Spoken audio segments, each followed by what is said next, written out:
আমৃত্যু ভালোবাসি তোকে পর্ব ৬১। মেঘ বন্যার গুরুগম্ভীর চেহারায় খানিকক্ষণ তাকিয়ে থেকে হঠাৎ মুখভার করে বলে উঠল, এত বড় ঘটনাটা আমাকে না জানিয়ে তুই কিভাবে ছিলি? বন্যা ইতস্ততভাবে জবাব দিল, অপ্রত্যাশিত ঘটনায় আমি নিজেই হতভম্ব হয়ে গিয়েছিলাম। তখন অনিষ্পিষিত ঘটনাটা ভুলে যাওয়াই ছিল আমার জন্য একমাত্র লক্ষ্য। তাছাড়া আমি তো তোকে খুব ভালো করে চিনি। এরকম ঘটনা শুনলে তুই নিজেই মানসিকভাবে ভেঙে পড়তি। যে আঘাত আমি পেয়েছি সেটা ইচ্ছাকৃতভাবে তোকে দিব এতটা নিষ্ঠুর আমি নই। মেঘ ভরাট কণ্ঠে জিজ্ঞেস করল, তারপর কি বিয়ে ভেঙে গিয়েছিল? আমি ভেঙে দিয়েছি, যার কারণে আম্মুর মামা বাড়িতে গেলে এখনও কথা শুনতে হয়। ওনাদের নজরে ওনাদের ছেলে ছিল একদম নিষ্পাপ। চোখে আঙুল দিয়ে দেখিয়ে দিলেও তারা না দেখার মতো আচরণ করে। তাই আমি নিজেকে অপকৃষ্ট মেনে নিয়েই মামার বাড়ির সাথে যোগাযোগ বন্ধ করেছি। বাসায় কেউ কিছু বলেনি? আমার বাসার মানুষ সবটাই জানে। বরং ওই সময়টাতে আপু আর আম্মুই আমাকে সাপোর্ট করেছে। তাছাড়া আব্বু আগে থেকেই এই সম্পর্কে তেমন আগ্রহী ছিলেন না। মেঘ শীতল স্বরে জিজ্ঞেস করল, তুই কি ওনাকে এখনো মিস করিস? বন্যা মেঘের দিকে তাকিয়ে ফিক করে হেসে বলল, প্রয়োজনে দুর্বাঘাসে ফাঁস নিব, তবুও দুশ্চরিত্র ব্যাটাকে মিস করব না। মেঘ আর বন্যা দুজনেই হাসছে। এর মধ্যে মিম পেছন থেকে শক্তপোক্ত গলায় বলে উঠল, বন্যাপু, তুমি দুর্বাঘাসে ফাঁস নিবা কেন? মেঘ আর বন্যা দুজনে একসঙ্গে ঘুরে তাকালো। বন্যা হেসে বলল, আরে মজা করছিলাম। মিম বলল, আম্মু তোমাদের ডাকছে, চলো। তিনজনে একসঙ্গে নিচে আসলো। বন্যা সচরাচর মেঘদের বাসায় আসে না। হঠাৎ আসলে তার জন্য বাহারি নাস্তার আয়োজন করা হয়। আজও তার ব্যতিক্রম হয়নি। বন্যা অল্প নাস্তা করে মেঘের সাথে সোফায় বসে গল্প করছে। এমন সময় তানভীর বাসায় আসছে। বন্যাকে দেখেই ভ্রুকুচকে সূক্ষ্ম নেত্রে তাকিয়ে সোজা নিজের রুমের উদ্দেশ্যে হাঁটা দিল। কয়েকটা সিঁড়ি উঠতেই মেঘ ডাকল, ভাইয়া। তানভীর আর চোখে তাকিয়ে বলল, বল। খেয়েছো কিছু? না। খেতে দেই? না, খিদে নেই। তানভীর যথারীতি উপরে চলে গেছে। বন্যা ভ্রুকুচকে ভারী কণ্ঠে বলল, তোরা এসব কিভাবে সহ্য করিস? কী সব? এত অনিয়ম? মেঘ স্বাভাবিক স্বরে বলল, আসলে এখন তুই আছিস যে, তাই লজ্জা পেয়েছে। বন্যা দৃঢ় কণ্ঠে বলল, তোর ভাইও লজ্জা পায়? মেঘ কপাল কয়েক স্তর ভাঁজ ফেলে গম্ভীর কণ্ঠে বলল, তোর কি আমার ভাইকে ছ্যাঁচড়া মনে হয়? বন্যা রাশভারী কণ্ঠে বলল, আমার ভুল হয়ে গেছে। তোর ভাইকে নিয়ে কথা বলে বড্ড অন্যায় করে ফেলেছি, আমায় মাফ করে দে। মেঘ মুচকি হেসে বলল, করতে পারি, তবে একটা শর্তে। কি শর্ত? তুই আমার এতটুকু বলেই মেঘ থেমে গেছে। ঢোক গিলে উষ্ণ স্বরে বলল, কিছু না। বন্যা আরও কিছুক্ষণ গল্প করে বেরিয়ে গেছে। মেঘ উপরে যেতেই তানভীর ধীরকণ্ঠে জিজ্ঞেস করল, বন্যা কোথায়? চলে গেছে। তানভীর আস্তে করে বলল, আমায় ডাকতে পারতি, এগিয়ে দিয়ে আসতাম। মেঘ মৃদুস্বরে বলল, আমি বন্যাকে বলেছিলাম, কিন্তু ও বারণ করল। ও। মেঘ চলে যাওয়ার জন্য পা বাড়িয়ে আমারও থমকে দাঁড়ালো। বন্যার সামনে মেঘ কিছু না বললেও বন্যাকে ভাবি বানানোর সুপ্ত ইচ্ছে এখনও মেঘের মনে বর্তমান। তানভীরের অভিব্যক্তি বোঝার জন্য মেঘ ধীরকণ্ঠে বলল, ভাইয়া জানো, বন্যার মনটা আজ ভীষণ খারাপ। তানভীর ভ্রুকুচকে জিজ্ঞেস করল, কেন? মেঘ জোরে নিঃশ্বাস ছেড়ে বুকে সাহস নিয়ে বলল, বন্যাকে একটা ছেলে খুব কষ্ট দিয়েছে। তানভীরের সহসা কপাল গুটিয়ে সূক্ষ্ম নেত্রে তাকিয়ে প্রশ্ন করল, ছেলের নাম কি, করে কি? নাম ঠিক জানি না, বন্যার মামাতো ভাই। ওদের মধ্যে বিয়ের কথাও হয়েছিল। তারপর জানতে পেরেছে ছেলেটা ভালো না, তাই বিয়ে ভেঙে দিয়েছে। তানভীর গুরুগম্ভীর কণ্ঠে জিজ্ঞেস করে, কবে ভাঙছে? মেঘ আনমনে বলল, ৩-৪ বছর আগে। তানভীর বিরক্তি ভরা কণ্ঠে বলল, 4 বছর আগের ঘটনায় আজ মন খারাপ করার কি আছে? অতীত নিয়ে পড়ে থাকলে জীবন আগাবে কেমন করে? মেঘ মাথা নিচু করে বিড়বিড় করে বলল, আমাকে আজই শেয়ার করেছে। তানভীর স্বাভাবিক কণ্ঠে বলল, 4 বছর যেহেতু তোকে শেয়ার করেনি, তাহলে তোরও বুঝতে হবে যে সে এই বিষয়টা ভুলে যেতে চাচ্ছে। তুই এটা নিয়ে কথা বলিস না। অতীত সবার জীবনেই থাকে, আমার জীবনেও আছে। তাই বলে কি আমি এখনও সেসব নিয়ে বসে আছি? মেঘ হুট করে জিজ্ঞেস করল, ভাইয়া তুমি কি এখন কাউকে পছন্দ করো? তানভীর চাপা স্বরে বলল, সময় হলে তোকে জানাবো। মেঘ নিঃশব্দে হেসে করিডোরে হাঁটছে আর মনে মনে ভাবছে, তুমি কিংবা বন্যা দুজনেই আমার খুব প্রিয়, আর আমি কাউকে ঠকাবো না। তোমার অতীত যেমন বন্যাকে জানিয়েছি, তেমনি বন্যার অতীতও তোমাকে জানালাম। এখন তোমাদের পরীক্ষার পালা। তোমাদের মনে অনুভূতি জাগলেই এক করে দিব দুজনকে। কিন্তু কিভাবে করব? আমার আবির ভাই কই? মেঘের শান্ত মন আবারও অশান্ত হয়ে উঠেছে। অস্পষ্ট অভিমান বুকের ভেতর বাসা বাঁধতে শুরু করেছে। সকাল থেকে শুরু করে রাতে ঘুমানোর আগ পর্যন্ত অসংখ্যবার আবিরের নাম্বারে কল দেয়। রাতের বেলা মেঘ মিমের রুমে গেল। মিম তখন পড়ছিল। মেঘ বিছানায় হেলান দিয়ে বসে জিজ্ঞেস করল, আচ্ছা মিম, বন্যাকে তোর কেমন লাগে? বন্যা আপুকে আমার অনেক ভালো লাগে, এটা নতুন করে বলার কি আছে? মেঘ ধীর কণ্ঠে বলল, এভাবে না, অন্যভাবে। মিম ভ্রুকুচকে প্রশ্ন করল, অন্যভাবে আবার কিভাবে?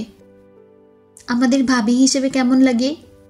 মিম আতকে উঠে বলল, আবির ভাইয়ার। মেঘ মিমের মাথায় গাঁটটা মেরে রাগান্বিত কণ্ঠে বলল, আবির ভাই আমার। মিম মাথায় ঘষতে ঘষতে বলল, তানভীর ভাইয়া? হ্যাঁ। মিম মাথা চুলকে আনমনে ভাবছে। মেঘ ফোঁস করে উঠে বলল, এত কি গবেষণা করছিস? মিম চিন্তিত কণ্ঠে বলল, বন্যা আপুকে কি ভাইয়া পছন্দ করবে? মেঘ মৃদুস্বরে বলল, জানি না রে, তবে আমার মনে হচ্ছে কিছু একটা হতেও পারে। মিম উত্তেজিত কণ্ঠে বলল, হলে খুব ভালো হবে। বন্যা আপুকে আমার খুব ভালো লাগে, কত সুন্দর করে কথা বলে, আমাদের সাথে মিশে, তাছাড়া ভাইয়ার পাশেও দুজনকে ভালো মানাবে। আবির ভাইয়া নেই 1 সপ্তাহ হতে চলল। বাড়ির পরিবেশ থমথমে, কেউ কারোর সাথে তেমন কথা বলে না, সবার ভেতরেই চাপা কষ্ট লুকিয়ে আছে। বিকেল থেকে হালিমা খান সোফায় বসেছিলেন, ওনাকে দেখে মালিয়া খানও চলে আসলেন। হালিমা খানকে এক পলক দেখে শীতল কণ্ঠে জিজ্ঞেস করলেন, তোর কি শরীর খারাপ? হালিমা খান মলিন হেসে জবাব দিলেন, মনটা খুব খারাপ। আবির এখনো বাসায় ফিরছে না, কোথায় আছে, কি অবস্থায় আছে আল্লাহই ভালো জানেন। মালিয়া খান শ্বাস ছেড়ে ভারী কণ্ঠে বললেন, ওদের বাবা ছেলের কর্মকাণ্ডে আমি আর কুলাতে পারছি না। মেঘের আব্বু যেভাবে রাগ দেখায়, আবিরের আব্বুও তেমন রাগ দেখায়। কেউ কিছুই বোঝার চেষ্টা করে না, ছেলেটা এসব কত সহ্য করবে? হালিমা খান গম্ভীর কণ্ঠে বললেন, মেঘের আব্বু কিছুদিন যাবৎ রাতে ঘুমাই না, সারাক্ষণ দুশ্চিন্তা করে। যত বন্ধু আর পরিচিত মানুষ আছে সবাইকে কল দিয়ে আবিরের কথা জিজ্ঞেস করে। মালিয়া খান মলিন হেসে বললেন, মেঘের আব্বুকে তো আমি চিনি, রাগ দেখানোর সময় হলে কোনো কিছু ভাববেও না, অথচ পরে নিজেই সবচেয়ে বেশি দুশ্চিন্তা করবে। অন্যদিকে আবিরের আব্বু সম্পূর্ণ উল্টো, ওনার নিয়মনীতির বাহিরে গেলেই ওনার সব কিছু এলোমেলো হয়ে যায়। ছেলে বউ ভাই বোন কিছুই দেখে না। সেদিন মেঘের আব্বুর চিল্লাচিল্লি করার পরও আবির বেশ শান্ত ছিল, কিন্তু হুট করে ওর আব্বু যখন বলা শুরু করলো তখন আর সহ্য করতে পারল না। হালিমা খান অনেকটা সময় নিশ্চুপ থেকে মালিয়া খানের দিকে এক পলক তাকিয়ে নীরবতা ভেঙে বললেন, আপা একটা কথা বলি। মালিয়া খান ব্রুকুচকে বললেন, কথার মধ্যে মাপামাপি কবে থেকে শুরু করলি? বল কি বলবি? হালিমা খান কিছু বলতে চেয়েও থেমে গেলেন। সহসা মৃদু হেসে বললেন, না থাক, কিছু না। কি বলতে চাইছিলি বল? বাসার নিয়ম নীতি ভুলে অলীক কল্পনায় ডুবেছিলাম, যা কখনো সম্ভব না তা নিয়ে ভেবেছিলাম। ঢোক গিলে শান্ত স্বরে আবারও বললেন, রাতে কি রান্না করব? এর মধ্যে আলী আহমদ খান আর মোজাম্মেল খান বাসায় ফিরেছেন। মালিয়া খান বসা থেকে উঠতে উঠতে আচমকা মেঘ হুড়মুড় করে সিঁড়ি দিয়ে নামছে। চোখ মুখ লাল টকটকে হয়ে আছে। পেছন থেকে তানভীর ডাকছে, বনু শোন, কি হয়েছে বল আমাকে। মেঘের হাতে তানভীরের ফোন। মেঘ নামতে নামতে আলী আহমদ খান ও মোজাম্মেল খান মেঘের সামনে হাজির। মোজাম্মেল খান গম্ভীর কণ্ঠে জিজ্ঞেস করলেন, কি হয়েছে তোর? তানভীর বলতে বলতে নামছে। কে কল দিছিল বলবি তো? আব্বুকে দেখেই তানভীরের গতি কমে গেছে। সদ্য শাওয়ার নিয়ে বেরিয়েছে। তানভীরের পরনের লুঙ্গি আর গলা একটা গামছা ঝোলানো, সম্পূর্ণ শরীর ভেজা। আব্বু আর বড় আব্বুকে দেখেই তানভীর গামছা দিয়ে মাথা মুছতে শুরু করেছে।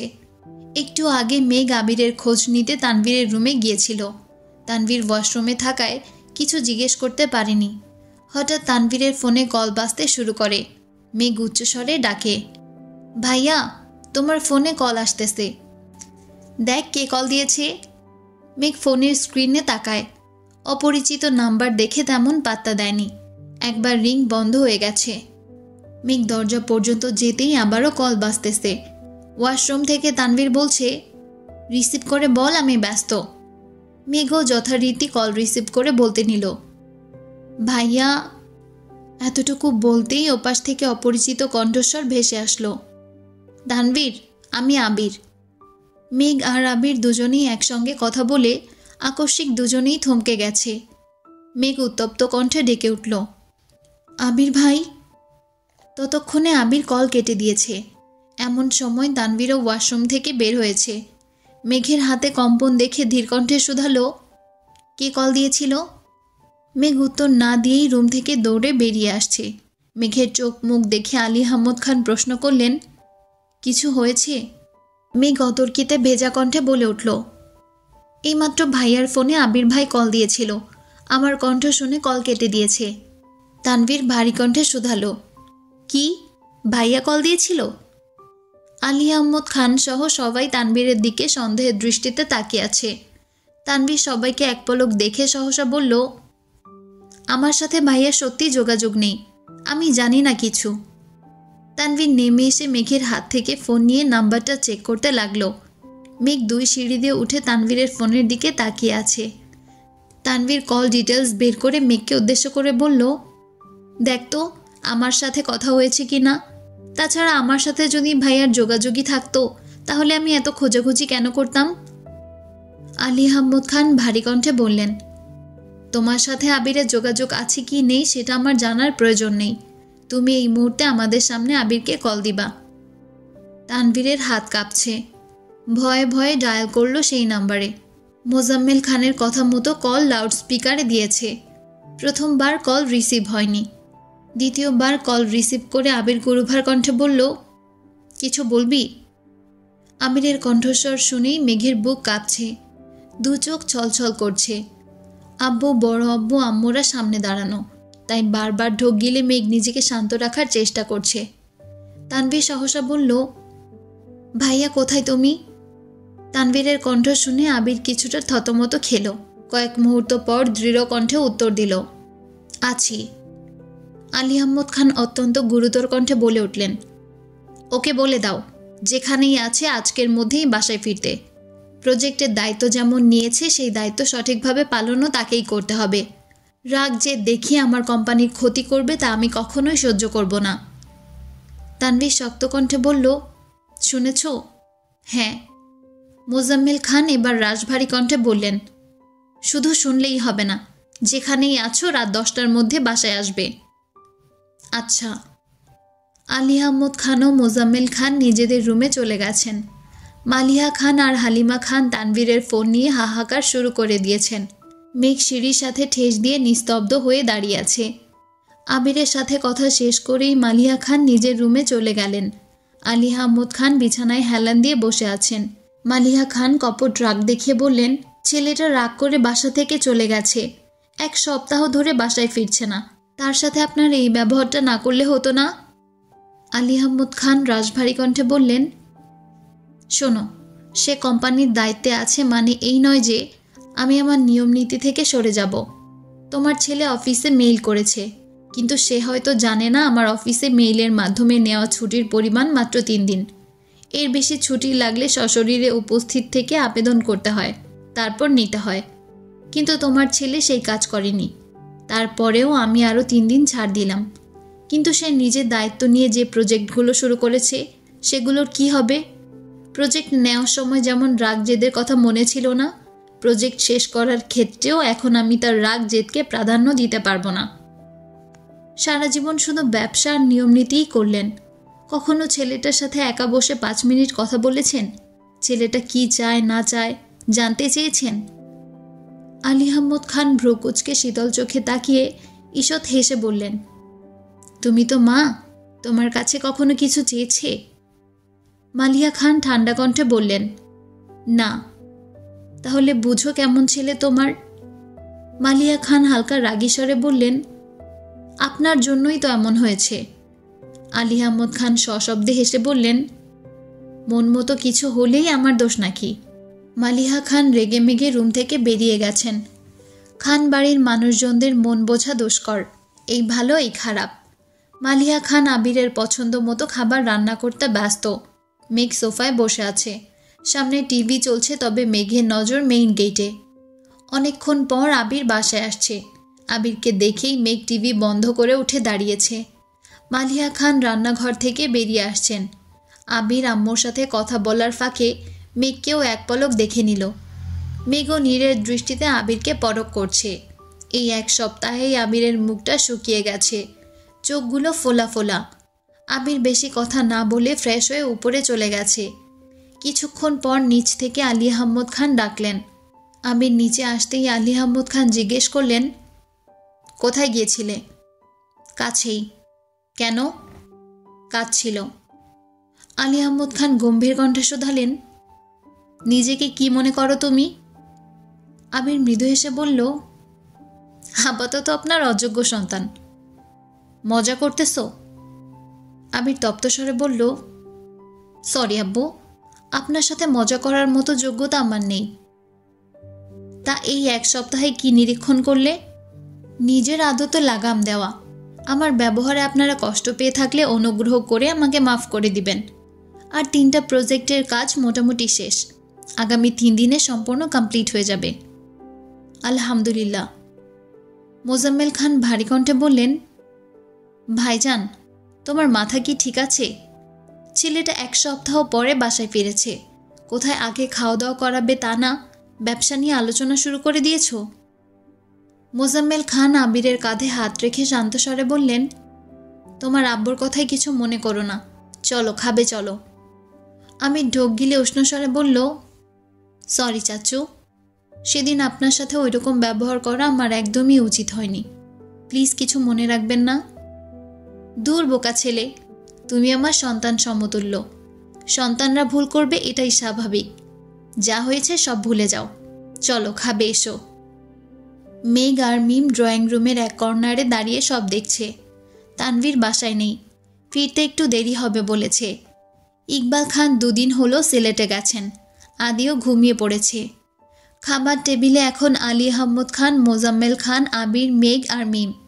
মেঘ আবিরের বিপরীতে বসায় স্বাভাবিকভাবেই বারবার আবিরের দিকে তাকাচ্ছে, কিন্তু আবির প্রতিবার নিজের নজর সরিয়ে নিচ্ছে। আবিরের কর্মকাণ্ডে একদিকে মেঘ যেমন বিরক্ত হয়ে যাচ্ছে, অন্যদিকে আব্বুর আচরণেও বেশ অবাক হচ্ছে। আলী আহমদ খান আজ অল্প বিস্তর রাগ দেখালেও মোজাম্মেল খান একবারের জন্যও মুখ কালো করে কথা বলেননি। মেঘ খাবার শেষ করে 1 মুহূর্ত দেরি না করেই নিজের রুমে চলে গেছে। বন্যাকে কল দিয়ে আবিরের ফেরার কথা বলেছে, তারপর ফোন রেখে বেলকনিতে দাঁড়িয়ে আকাশের পানে তাকিয়ে কিছু ভাবছে। আচমকা পেছন থেকে আবির ডাকল, ম্যাম। মেঘ আঁতকে উঠে ঘাড় ঘুরিয়ে তাকালো, তবে কিছুই বলল না। আবির আবারও বলল, নিজেকে কষ্ট দেওয়া ছাড়া আপনার আর কোনো কাজ নেই, তাই না? মেঘ আর চোখে আবিরকে খানিক দেখে গম্ভীর কণ্ঠে বলল, না। আবির মলিন কণ্ঠে বলল, ভালো। মেঘ নিরেট কণ্ঠে বলতে শুরু করলো, বাসা থেকে চলে যাওয়ার আগে কেউ কি একবারের জন্যেও আমার কথা ভেবেছিল? আর যাওয়ার পর একটা বারের জন্যেও কল দিয়ে নিজের অবস্থা জানানোর প্রয়োজন মনে করলো না? এত নিষ্ঠুর কিভাবে হয় মানুষ? আবির তপ্ত স্বরে জিজ্ঞেস করল, কেমন আছেন? বেঁচে আছি। আবির মলিন হেসে বলল, ঠিক আছে। আবির চলে যেতে নিলেই মেঘ আবারও ডাকল, আবির ভাই। আবিরের চিরচেনা জবাব, তবে আজ উত্তরে তেমন প্রাণ নেই। মেঘ ধীর কণ্ঠে জিজ্ঞেস করল, আপনি কোথায় ছিলেন? ছিলাম কোনো এক জায়গায়। মেঘ হঠাৎই ভেজা কণ্ঠে বলে উঠল, 1 সপ্তাহ নিখোঁজ হয়ে কিভাবে ছিলেন আপনি? আমি আপনাকে কত শতবার কল দিয়েছি, আর একটু হলে মরেই যেতাম। আবির দরজায় হেলান দিয়ে দাঁড়িয়ে মনমরা হয়ে বলল, 1 সপ্তাহেই এত ক্লান্ত হয়ে পড়েছেন? মনে জোর না থাকলে সামনের ঝড়টা কিভাবে সামলাবেন ম্যাম?